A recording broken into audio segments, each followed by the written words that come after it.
When you send your teens off to college, you have an expectation that they will stay a part of your family, even as they grow in their own independence. But some families say when they sent their kids to Central Michigan University, a nearby church isolated and manipulated them, and they want the school to do something about it. 7 investigator Heather Catallo joins us right now with what she has uncovered. Heather. Well, about 5,500 students from Southeast Michigan attend Central Michigan University every year. Now some CMU parents are raising concerns about a local church in Mount Pleasant that they believe targets university students, allegedly urging them to give all their time and money to the church.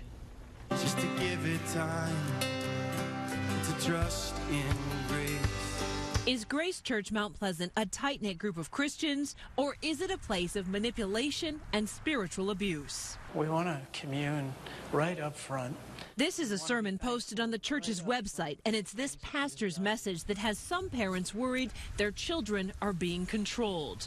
Another website, gracechurchexposed.org, includes testimonials from ex-members who describe things like being asked to sign over their bank accounts to the church, as well as shaming and shunning. I miss my daughter. I want my daughter back. I want my daughter. Elizabeth and Dave Antkowiak met when they were both students at Central Michigan University, so they were thrilled when their daughter decided to get her doctorate of physical therapy at their alma mater. They say they had no idea they were about to be cut out of her life. No one should relinquish their child to some place and then have this be the end result. Dave says while their daughter was attending Central, she joined Grace Church and married a man she met there.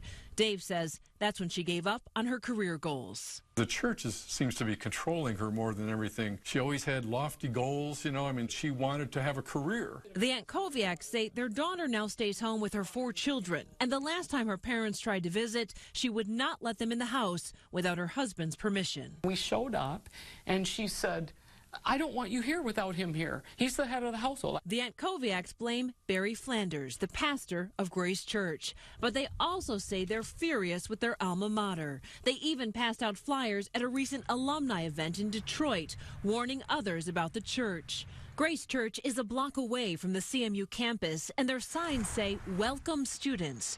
Part of the church is something called 1217 Coffee Roasters, a coffee house that former church members say caters to students.